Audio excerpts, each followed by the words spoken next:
잘들 지내셨죠? 우리 옆에 있는 분들 한번 인사할까요? 내가 더 많이 사랑하겠습니다. 내가 더 많이 사랑하겠습니다.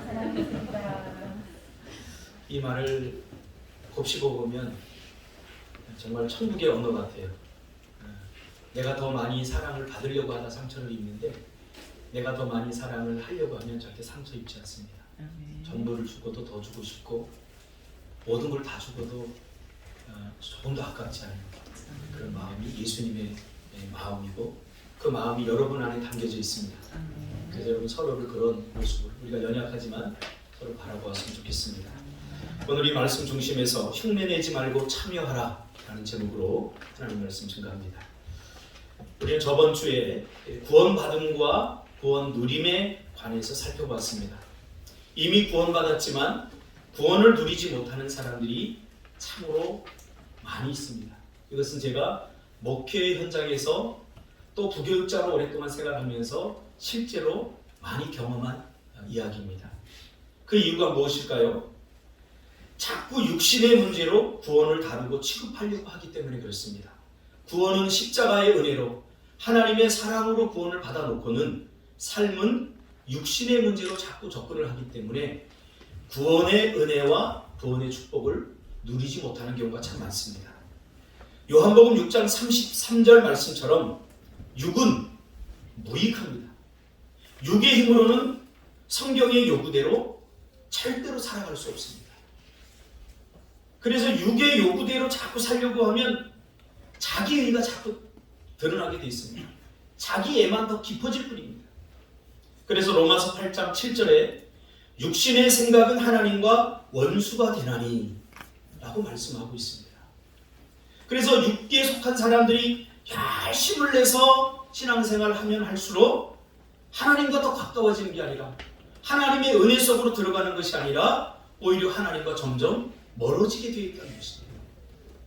왜냐하면 육의 생각은 하나님과 멀어지기 때문입니다.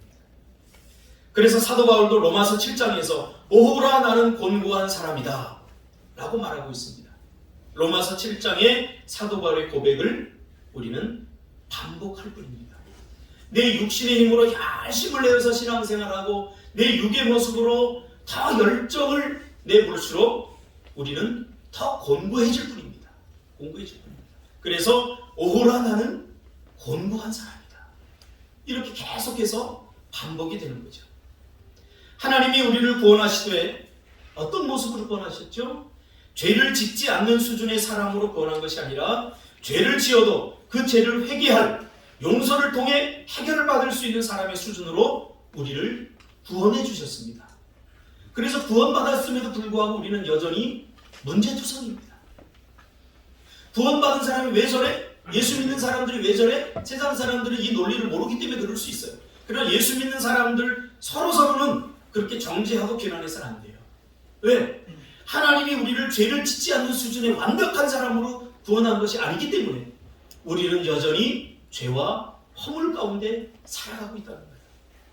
그래서 네가 가지고 있는 죄, 네가 가지고 있는 문제를 나도 여전히 가지고 있어요. 그러니까 누가 누구에게 손가락질할 수 있겠어요. 그럼에도 불구하고 우리를 구원해 주신 하나님의 은혜에 여러분 감사하며 사시기를 주님의 이름으로 축복합니다. 그래서 제가 구원의 변화를 두 가지 차원으로 말했습니다. 구원받았다라고 하는 것은 존재론적 변화, 이것을 신학적으로는 법정적 변화라고 합니다. 죄인에서 의인이 된 것은 우리의 어떤 의가 작용해서 구원받은 것이 아니라 하나님의 거저주시는 의, 다시 말하면 의롭게 여겨주시는 은혜가 있었기 때문에 우리가 의인이 돼서 구원받은 백성이 된 거예요. 그래서 우리는 구원을 어떤 느낌으로 다 들어가면 안 돼요. 내가 구원 못 받은 것 같은 느낌, 이게 아니라 구원은 팩트, 사실입니다. 내가 예수 그리스도를 내 인생의 주인으로 모셔드리는 그 순간 이미 성경의 약속이 적용이 되는 거예요. 그래서 내가 이미 구원받았다는 사실을 여러분 기억하시기를 바랍니다. 자, 그러나 두 번째 차원, 인식론적 변화. 그러니까 내가 구원받았다고 해서 내 인식 자체가 완전히 다 바뀌는 것은 아닙니다. 우리가 여기서 많은 어려움들을 겪게 됩니다. 그래서 제가 그 예를 이렇게 들었죠. 예를 들면 우리 형욱이가 이제 목사님 밑에서 종살이를 하다가 형욱이가 너무 종살이를 잘하는 거예요. 그래서 내가 해방시켜줬어요. 해방시켜줘갖고 자유를 줬어요. 형욱이가 우리 집에서 종살이를 몇 년 했냐면 약 40년을 했어요. 그러니까 뼛속까지 종의 생각, 종의 습관 이들이 다 묻어있는 거예요. 그래서 너무 좀 열심히 일해서 내가 사랑을 베풀어서 종의 문서를 도말하고 자유인이 되게 했어요. 그런데 형욱이가 내일부터 자유인의 삶을 살 수 있는 것은 아니에요. 물론 법적으로는 구원을 받았지만 여전히 오랫동안 40년 동안 종의 모습으로 살았기 때문에 그의 모든 삶의 뼛속까지 생각까지 다 종의 습관들이 남아있을 것이라는 거예요. 구원도 이와 같이 우리가 오랫동안 죄의 종의 모습으로 살았기 때문에 존재론적으로 주의 은혜로 구원받았다고 할지라도 인식론적으로는 여전히 구원받지 못한 것 같은 그런 삶의 정황 가운데 처할 때가 너무나 많다는 거예요. 그러나 속아서는 안 돼요. 우리가 예수 그리스도를 정말 마음으로 믿어 의에 이르고 입으로 신하여 인격적으로 주님을 영접했다면 그 사람은 이미 구원받은 사람임을 믿으시길 바랍니다. 이 구원은 어떤 무엇도 흔들릴 수 없어요. 한 번 구원받았다가 죄 지으면 또 사라졌다가 또 내가 회개하면 구원이 오고 그런 것이 아닙니다. 이 구원은 영원한 것입니다. 많은 사람들이 죄 짓는 것을 당연시하고 죄를 짓는 것이 육신의 약함 때문이라고 생각하는 경우가 허다합니다. 그렇죠? 자꾸 육신적으로 접근하면 죄의 문제를 죄의 올무에서 우리가 해방받을 수가 없습니다. 이 말은 내가 종이라서 그래서 내가 이렇게 살아 라는 말과 똑같은 거예요. 육신이 약해서 내가 죄를 져. 이 말은 내가 종이라서 그래. 자기의 신분 변화를 아직도 모르는 거예요. 우리는 완전히 신분이 변화됐습니다. 새 생명을 우리가 얻게 된 겁니다. 그래서 죄와 피 흘리기까지 싸우는 사람들을 찾아보기 힘들게 되었습니다.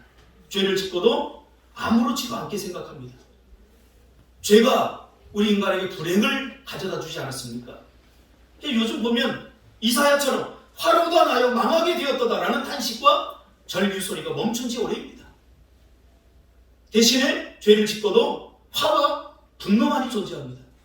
이 정도쯤 죄도 안 지는 사람이 어디 있어? 그래도 나는 괜찮은 그리스도인이야. 이 정도 죄. 여러분, 죄에 대해서 우리가 어떤 자세를 가져야 되냐면요, 이 정도 죄는 없어요. 우리는 죄의 크고 작음을 따지지만 그냥 죄는 죄일 뿐입니다. 그렇게 본다면 저와 여러분은 똑같은 죄인이에요. 50보 도망가나 100보 도망가나 다 똑같아요. 그런데 50보 도망가 놓고는 100보 도망간 사람한테 그래서는 안 된다고 우리는 지금 삿대질을 하거든요. 이게 우리의 삶의 모습이라는 거예요. 이 정도는 다 죄짓고 산다고 이미 내 삶의 범위를 정해버렸기 때문에 양심의 가책을 덜 받게 되는 것입니다. 성경의 여부를 비켜가고 자기 기준이 성경이 되어버리면 양심이 더 이상 하나님의 말씀에 작동하지 않게 되는 거죠. 이 정도 죄는 다 짓는 데고 우리 목사님도 짓고 다 짓는 데 이 정도 죄는 다 지어도 돼? 이렇게 접근하면 안 된다는 거죠. 이 문제에 대해서. 그래서 성경의 요구에 대해서 우리를 억압하고 얽매이게 하는 수준으로 이해하게 됩니다. 어떻게 말씀대로 다 살아? 이런 생각이 들기 시작하면 그 다음부터 내가 성경을 하나 더 쓰기 시작하는데 바로 내가 복음, 내가 만들고 지킬 수 있는 수준에서 하나님의 말씀을 실천하려고 하고 순종하려고 합니다. 정해놓죠. 바로 복음의 삐뚤어짐, 복음의 어긋난이 여기서부터 시작됩니다. 죄를 대하는 태도와 자세가 우린 달라져야 됩니다. 오늘 말씀은 흉내내지 말고 참여하라 라고 말합니다. 그러니까 십자가에 참여하는 삶, 참여한다는 것은 그의 삶과 예수님의 삶과 내 삶이 일치를 이루는 거예요. 다르지 않다는 거예요. 일치를 이루는 거예요. 그러니까 로마서 11장에서 사도 바울은 참여한다는 것을 접붙이는 과정을 통해서 설명하고 있습니다. 접붙이는 과정. 제가 대학을 가려고 하다 보니까 우리 학교는 제2외국어하고 또 그 외에 하나 또 선택하는데 상업을 선택했어요. 상업이 내 마음에, 이 상업이라는 단어가 마음에 싹 들지 않아요. 그래서 선생님을 찾아갔어요. 찾아가서 선생님, 저는 어릴 적에 시골에 살아서 제가 농업을 선택해도 되겠습니까? 그랬어요. 제2외국어는 독일어로 하고, 그리고 그랬더니 이놈 이상한 놈이라고 안 된다고 그래요. 그래서 상업은 제가 너무 힘듭니다. 그래서 결국은 받아냈어요. 대신에 조건이 뭐냐면 너 혼자 공부하고 너 혼자 시험 봐. 가르쳐주는 사람이 아무도 없어요. 그래서 제가 농업책을 갖다 놓고 막 하는데 이 접붙임이 나오더라고요. 접붙임. 그래서 참 신기하더라고요. 농업을 공부해야 되는데 난 접붙임이 너무 재밌어가지고 그걸 가지고 집에서 실제로 해봤어요. 벚나무를 꺾다가 다른 나무에다가 접붙이고 보니까 진짜 나는 거예요. 이게 묶어보니까. 여러분 접붙임 한번 해보시길 바랍니다. 참 신기해요. 사과나무에 원사과나무가 있는데 거기에다가 배나무를 잘라서 이렇게 잘라요. 이렇게 잘라서 뾰족한 면을 딱 입고 거기다 감아요. 비닐을 딱 이렇게 감고서 있으면 정말로 거기서 배나무였는데 사과꽃이에요. 할렐루야. 야, 참 신기하더라고요. 그러니까 안 해본 사람은 이 감정을 몰라요. 야, 참 신기하다. 어떻게 배나무가 사과나무가 되지? 이게 똑같아요. 죄인이 그리스도의 나무에 접붙임을 당한 거예요. 그러면 우리의 이 사과나무의 모든 DNA가 배나무에게 옮겨가는 거예요.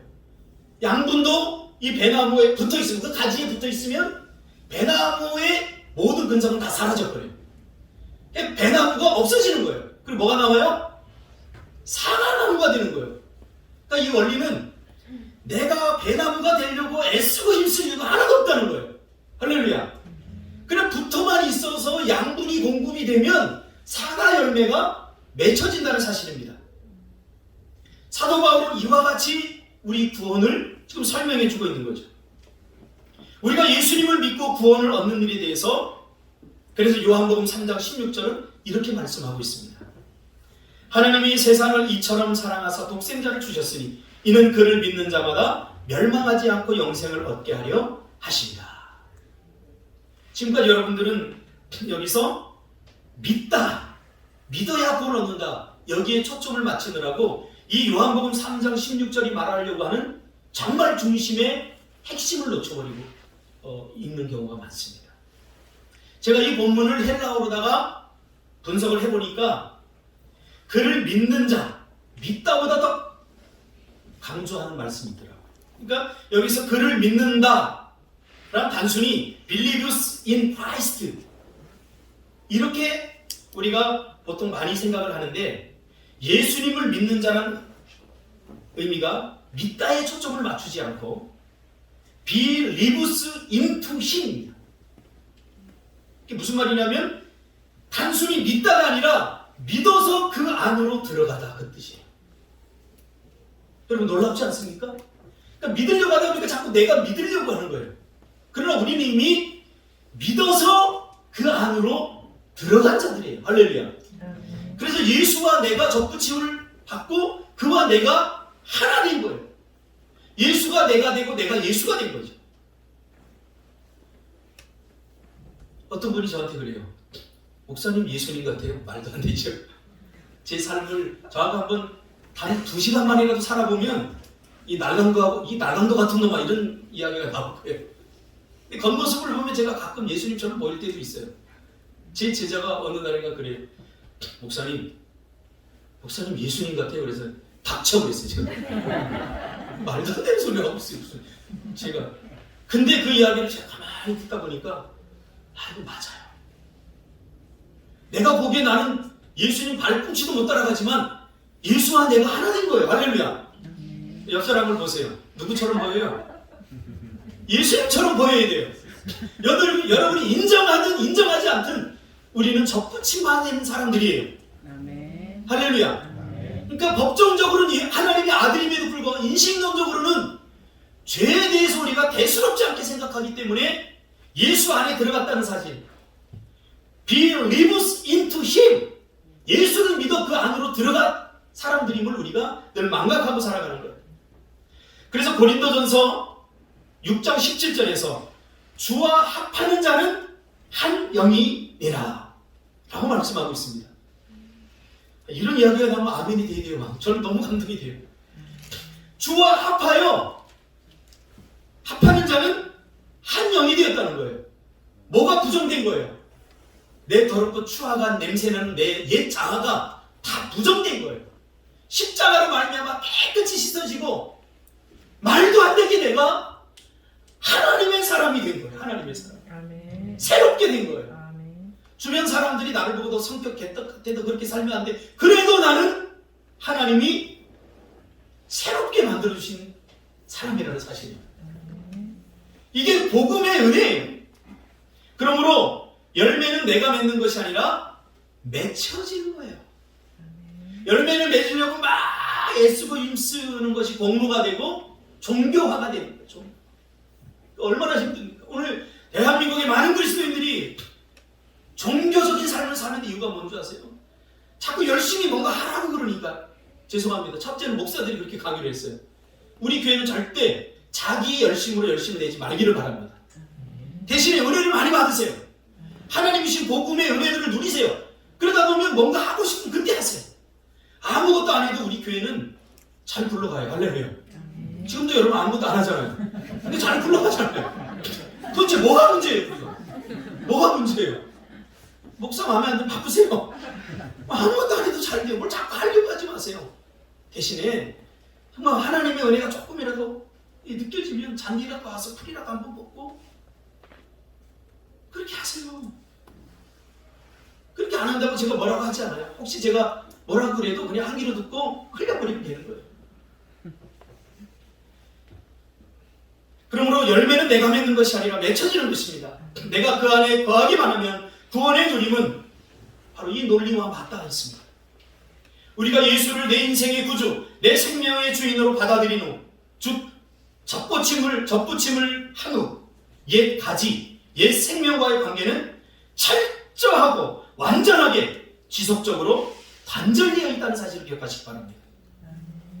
그래서 그 옛 가지는 더 이상 존재하지 않습니다. 우리가 존재한다고 믿는 것은 허상입니다. 그러니까 옛날에 배나무였기 때문에 난 배나무라고 그런 생각, 잔상들이 남아있는 거죠. 그러니까 우리가 이 팔이 잘려나가도요, 평생 이 팔이 잘려나가도 이 팔이 있는 것 같은 느낌을 가져요. 그걸 의학적으로 뭐라고 했는데 제가 외우고 있다가 설교에 써먹어야지 그랬는데 이제 50이나 60으로 가라고 이성을 그런 증상이 있대요. 이게 잘리면 팔이 잘려나갔는데도 팔이 있는 것 같은. 그래서 뭐가 이렇게 팔로 오면 막 이렇게 피한대요. 닿지도 않는데. 그리고 저리기도 하고 막 그렇게 느끼는 현상. 그러니까 우리가 싸우는 것은 죄의 실체가 아니라 사실은 죄의 잔상들이에요. 예수님께서 이미 십자가에서 다 승리하셨어요. 그 승리가 우리의 미래가 됩니다. 그리고 그 승리가 오늘 현재가 됩니다. 뭘 자꾸 하려고 하지 마세요. 하나님께서 다 하실 겁니다. 우리는 다만 믿음으로 그때그때 반응을 하면 됩니다. 정말 중요한 것은 예수님이 십자가에 죽으셨을 때 우리의 옛 자아도 이미 죽었다는 사실이에요. 근데 자꾸 죽이려고 해요. 이미 죽었는데. 예수님이 십자가에 죽으셨을 때 이미 우리의 옛 자아, 희망 없는 옛 욕심, 여러분 옛 자아로 변화되지 않고 살면 그 사람들이 모여있는 곳이 뭔지 아세요? 한마디로 지옥이에요. 지옥. 죄의 핵심이 뭐예요? 자기중심성이에요. 죄는 여러 가지로 뭐 하말티아 뭐 이렇게 다양하게 표현되지만 죄에 대해서 제가 연구하고 분석해보니까 죄는 딱 한마디로 규정할 수 있어요. 죄는 자기중심성이에요. 자기밖에 모르는 거예요. 그러니까 죄가 내 안에 똘똘 뭉쳐있으면 다른 사람을 돕는 것도 결국 자기를 위해서 돕는 거예요. 죄는 똘똘 뭉쳐있죠. 누군가를 이렇게 돕다가도 그 사람이 나보다 더 잘 되면 배가 아픈 게 우리예요. 그럼 거기서 어디서 나온 거죠? 자기 위해서 나온 거예요. 다른 사람을 돕는데. 정말 예수님처럼 정말 순전한 인테그리티한 마음에서 누군가를 돕는다. 그것이 우리의 육으로는 불가능하다. 육으로는. 우리가 축구를 해도 그렇지 않습니까? 박항서 감독이 베트남 축구하는데 얼마나 좋아요.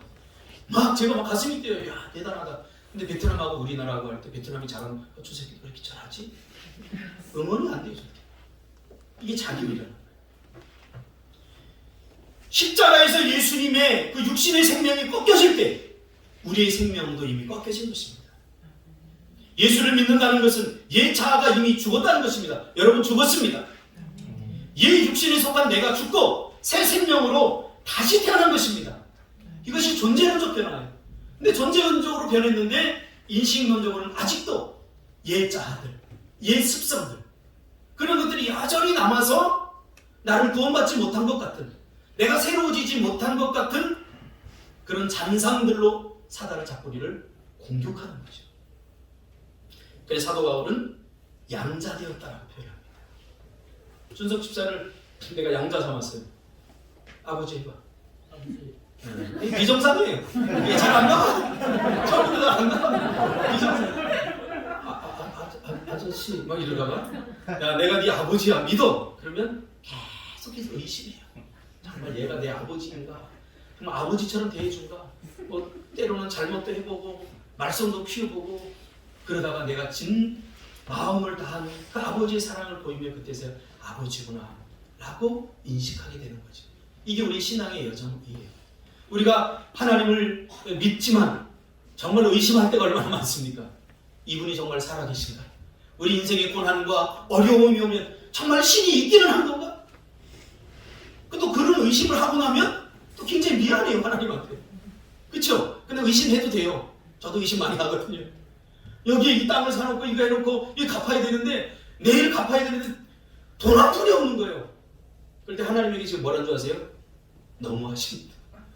도대체 가라고 했으면 뭔가 보여주고 뭘 보여줘야지. 희망이라도 같이 내일 내가 몇 억을 해놔야 되는데 캄캄무소식이야. 그때 하나님이 얼마나 원망스럽고 하나님 도대체 살아계시기나 한 거냐고 마음속에서 말하고 싶지만 참아 목사라 말은 못했습니다. 그런데 하나님은 살아계셔요. 그래도 살아계셔요. 때로는 여러분 참 속상하면 그게 사실 되게 인간적이에요. 신처럼 살려고 하지 마세요. 인간의 불행은 신처럼 살려고 할 때 그때 발생하는 거예요. 다른 사람이 좀 잘못하면 좀 이해해 주세요. 얘네들 평생 가도 내가 풀 뽑자고 얘기 안 하면 하나도 안 뽑아요. 이 1340평의 풀을 저 혼자 다 뽑고 있어요. 그래서 저는 조금만 밉습니다. 많이 밉지 않아요. 이거 좀 뽑으라고 생각해 보세요. 처음에는 정말 짜증이 나더라고요. 왜냐면 전에 있는 목사님이 약치지 말고 나한테 뽑으래요. 그래서 그 목사도 내가 많이 욕했어요. 지혜랑이라고. 자연을 보호해야 된대요. 그래서 제가 1년을 뽑다가 지쳐갖고 다음 해부터는 약을 치고 있습니다. 할렐루야. 어쩔 수 없어요. 그래서 더 이상 옛 육신에 속해 있던 삶의 방식을 여러분 버리시기 바랍니다. 새 사람답게 이제 살아야 됩니다. 이제 저 더 이상 애굽에서의 삶이 우리의 삶이 아닙니다. 이제 전 더 이상 종처럼 사지 마세요. 여러분의 인생의 주인은 여러분입니다. 왜냐하면 여러분 안에 계신 하나님이 있기 때문에 낯설 수 있어요. 영적 삶을 살아보지 않았기 때문에 낯설 수 있어요. 그래서 예수 믿고 나서 교회 다니고 성경 읽고 그것이 최고의 변화로 알고 살면 안 돼요. 정말 예수 믿고 변화되는 것은 우리의 마음이에요. 우리의 인격이에요. 우리의 삶이에요. 누구나 하지 않던 것 할 수 있어요. 성경책 들고 안 읽은 사람이 들고 올 수 있고 예배 안 드리던 사람이 예배 드릴 수 있고 기도 안 하던 사람이 기도 드릴 수 있어요. 그럼 여기서 멈추면 안 돼요. 이건 누구나 다 하는 거예요. 정말로 변화된 것은 뭐냐면 여러분의 마음이에요. 여러분의 마음이, 여러분의 영혼이, 여러분의 심령이 변화됐다는 것을 어떻게 증명이 되냐면 여러분이 살아봐야 알아요. 살아봐요. 여러분 안에 믿음이 있다는 것을 어떻게 증명이 되냐면 믿음으로 반응해봐야 알아요. 믿음 없는 사람이라고 자기 합리화하지 마세요. 여러분 안에 이미 믿음이 있습니다. 할렐루야. 그래서 믿음을 두 가지로 내가 이해하라고 그랬죠. 믿음이 있느냐 없느냐를 먼저 따져야 돼요. 존재하느냐 안 하느냐. 그 다음에 믿음이 있다라는 확신이 들면 그 다음부터 이 믿음이 큰 믿음이나 작은 믿음이냐. 복음서에서 예수님이 계속 주장하는 게 그거예요. 믿음이 있느냐 없느냐를 물어요. 그래서 믿음이 없는 자들에게 은혜로 하나님께서 예수님이 은혜를 주셔야 믿음. 그래도 제자들이 두려워 떨어요. 그때 네가 이것을 믿느냐? 라고 물어요. 왜? 믿음이 적으면 문제가 더 커 보일 수 있거든요. 그때는 어떻게 됩니까? 하나님, 나에게 더 큰 믿음을 주세요. 이렇게 간구하시길 바랍니다. 이렇게 접근을 해야 돼요.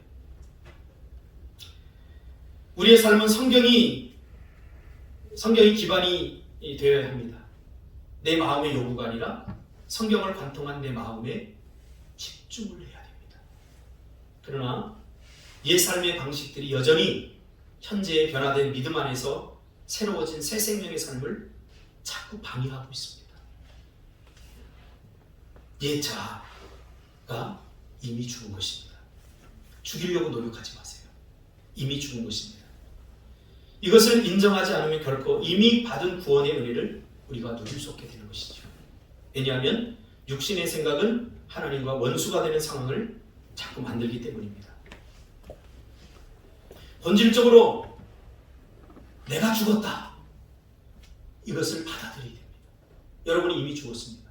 그래서 여러분의 성질을 죽이려고 애쓸 필요가 없습니다. 이것이 종교화되는 거예요. 나는 이미 죽었다. 그럼에도 불구하고 이 안에서 불뚝불뚝 뭐가 자꾸 올라오잖아요. 그럼 어떻게 해결합니까? 사도 바울은 이렇게 이야기하고 있습니다. 날마다 자기를 부인하라. 이 말의 의미는 뭐냐면 내가 죽었어. 내가 죽었는데 내가 또 살아와. 내 육이 막 성질이 나고 분노가 생겨. 막 미워. 그럴 때마다 이거는 내가 아니야 라고 부인하라는 거예요. 날마다 나를 부인해야 돼. 내 안에 미움이 들 때마다 이거는 옛날에 나지. 그 나는 이미 죽었어 하고 부인하라는 거예요. 제가 부인을 해봤거든요. 쉽지 않아요. 자꾸 육하고 섞여갖고 교묘하게. 근데 이 의미가 무엇인지는 알아요. 사도 바울이 한 이 의미. 여러분은 이미 죽었습니다. 여러분 안에서 육신의 욕망들, 육신의 자아들이 자꾸 올라옵니다. 여러분 그럴 때마다 이게 내 실체가 아니라 내 진짜가 아니라 나는 이미 새로워졌습니다. 내가 이미 죽었다는 사실, 이게 내가 아니라는 사실을 부인하시기를 바랍니다. 할렐루야. 그래서 마태복음 10장 39절에서 예수님이 이렇게 표현했습니다. 자기 목숨을 잃는 자는 얻으리라. 이 말은 자기 목숨, 즉 옛 자아, 옛 육신에 속한 생명을 스스로 포기하는 자, 부인하는 자를 말하는 것입니다. 그래서 갈라디아서 2장 20절에 내가 그리스도와 함께 십자가에 못 박혔나니 그런즉 이제는 내가 산 것이 아니요 오직 내 안에 그리스도께서 사신 것이라. 그러므로 이미 나의 옛 자아가 죽었다는 것은 어떻게 효과를 볼 수 있고 우리의 삶 속에서 경험되어집니까? 믿음 안에서만 효과로 경험되어집니다. 그래서 하나님의 말씀을 믿을 때 우리가 새로운 삶을, 구원의 삶을 경험하고 누리게 되는 것입니다. 이 믿음의 반응이라는 것은 억지와 강제로 되지 않습니다. 하나님이 우리를 만드실 때 우리에게 자유의지를 주셨습니다. 하나님은 인간의 이 자유를 매우 존중하십니다. 그래서 내가 원하지 않으면 하나님은 억지로 나를 믿게 하지 않습니다. 그만큼 수준 있는 사람으로 우리를 만들어 주셨습니다.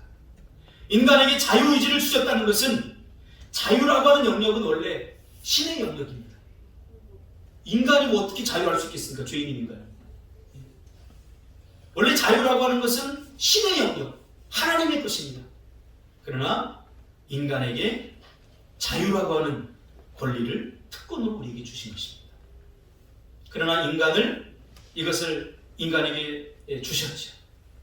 자신의 영광, 신의 영광을 스스로 제한하시면서까지 우리에게 이 자유를 주신 것입니다. 자유의 핵심은 뭡니까? 결국 선택권을 주는 겁니다. 자유, 선택권을 주는 거예요.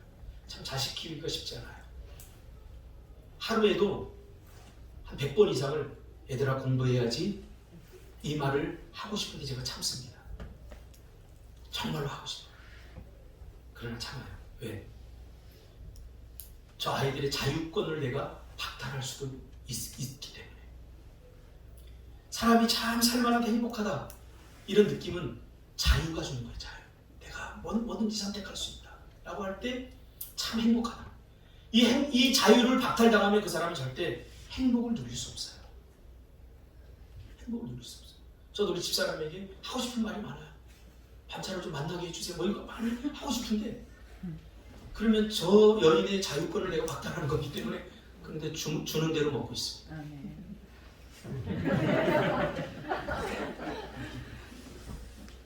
우리는 선택해야 됩니다.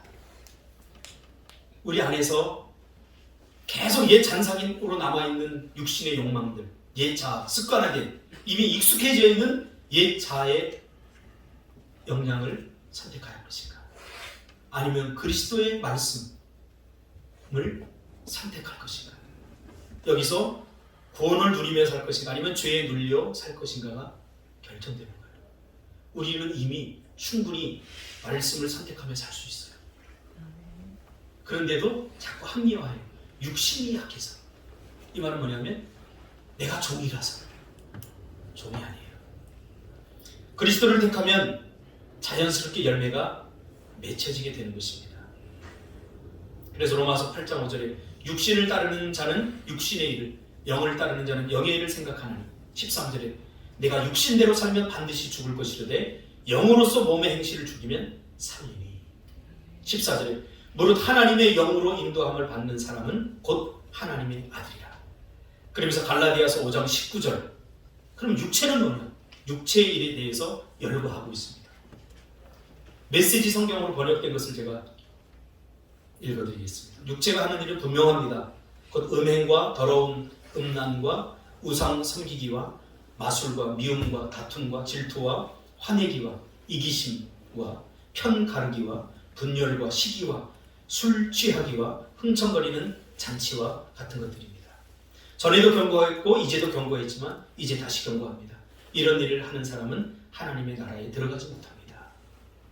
그러나 성령의 열매는 사랑과 기쁨과 평화와 오래 참음과 자비와 착함과 성실과 온유와 절제입니다. 이런 것들을 금지할 율법이 없습니다. 그리스도 예수에 속한 사람은 자기 육체를 정욕과 욕망과 함께 십자가에 이미 못 박은 사람들입니다. 우리가 성령으로 새 생명을 얻었으므로 여러분 성령을 따라 살아야 됩니다. 이 정도는 충분히 할 수 있습니다. 그리고 교만하지 말고 서로 다투거나 시기하지 말아야 됩니다. 내 육신의 욕망으로 신앙생활하는 것은 그러므로 흉내내는 것에 불과합니다. 결국 자기 애가 극대화되는 거죠. 자기 자랑, 자기 힘, 자기가 삶의 중심이 되어버립니다. 육신을 따라 살게 되면. 그래서 무너지게 되어 있습니다. 우리가 다른 사람들의 허물, 다른 사람의 잘못을 보고 우리 그리스도인들은 고소하다 이런 마음 가지면 안 되고 눈물을 흘릴 줄 알아야 됩니다. 이번 LH 사건을 보면서도 그래 저 쓰레기들 이런 마음을 가지면 안 됩니다. 그들이 가지고 있는 죄성이 내 안에도 있습니다. 만약에 내가 그 자리에 있었다 그럼 저도 그렇게 했을 것 같아요. 인생을 너무 쉽게 생각하지 마세요. 저는 여기를 들어올 때도 참 여러 가지 불법과 편법에 대한 생각들을 안 해본 게 아니에요. 이렇게 하면 쉽게 갈 수 있고 이렇게 하면 뭐 좀 업계약을 써서 이렇게 하면 더 갈 수 있고 그런데 당장 세금이 엄청 몇 천만 원이 왔다 갔다 하는데 거기서 자유로울 수 있는 사람 아무도 없어요. 제가 보니까 저도 목사도 흔들리더라고요. 그 눈 딱 감고 한 번만 이번만 그냥 이렇게 딱 따오게 그냥 쓰게요. 그러면 세금 몇 천만 원을 제가 안 낼 수 있어요. 그거 밤새도록 싫어했어요.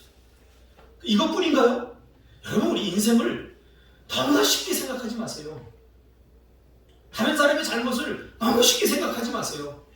우리도 그 자리에 되면 다 그럴 수 있는 그 아주 다분한 영향력이 우리 안에 다 있어요. 그럼 어떻게 됩니까? 기도해야죠. 기도해야죠. 그리고 그들의 잘못을 내 잘못의 자아 성찰의 기회로 삼고 그래서는 안 되는데 이런 구조적인 문제들 때문에 우리가 금식을 하면서 기도에 동참이 되는 거죠. 회개의 동참이 되는 거죠. 제가 어릴 적만 해도 참 금식하는 권사님들이 많았고 작정 기도하는 사람들이 많았는데 이 좋은 전통들이 요즘은 다 사라져버렸어요. 너무나 안타깝습니다. 여러분 금식하시기 바랍니다. 우리 며느리 애 낳아달라고 금식하지 말고 이런 공동체 아픔, 이 다음 세대, 우리 다음 세대가 여기서 살아야 되나? 이 시스템 살아야 되잖아요. 우리 장모님이 이번에 갔더니 한숨을 쉬면서 아이고 우리는 그냥 저는 이렇게 한 세상 다 살았는데 우리 손자들 이제 이런 세상에 살면 어떡하냐 한숨을 쉬더라고요. 한숨이 쉴 게 아니라 다음 세대에게 더 좋은 환경, 더 좋은 시스템을 물려주기 위해서는 우리 자신들이 먼저 그렇게 살아야 됩니다. 쓰레기 버리는 거 하나부터 해야 돼요. 쓰레기 줍는 게 아니라 내가 주면 되지가 아니라 어떻게 하면 환경을 보호할 것인가. 여러분 바닷가 갈 때마다 참 가슴이 아파요. 우리도 몇 번 가서 쓰레기도 주웠지만 이게 어디서 다 발생하는 거예요? 우리 안에는 죄성이 만들어내는 거예요. 죄인이 가는 곳이 망가지고 죄인이 가는 곳이 문제가 생기고 죄인이 가는 곳이 이렇게 복잡하고 무질서하게 되는 거예요. 그럼 어떻게 됩니까? 우리가 할 수 있는 것은 우리부터 회개하고 우리의 삶의 주변부터 우리 가까운 곳부터 이거를 정화해 나가는 것이요. 기억하시기 바랍니다. 그리스도의 십자가에서 그리스도가 죽을 때 나도 죽었습니다. 죽은 사람답게 사는 것이 참여하는 것입니다. 자기 애가 올라올 때마다 이게 내가 아니라는 사실을 부인하시기 바랍니다. 자기 십자가를 져야 합니다. 핑계 삼으라는 말이 아닙니다. 이거 다른 사람 피해 봐주는 이거 내가 아니야. 우리 목사님 내가 아니라고 했어. 내가 그렇게 하지 마시고 핑계 삼지 말고 내가 아니라는 사실 기억하시고 옛 자아를 날마다 부인하시기를 그리고 그때 십자가를 메고 자기의 삶을 살아가시기를 주님의 이름으로 축복합니다. 기도하겠습니다.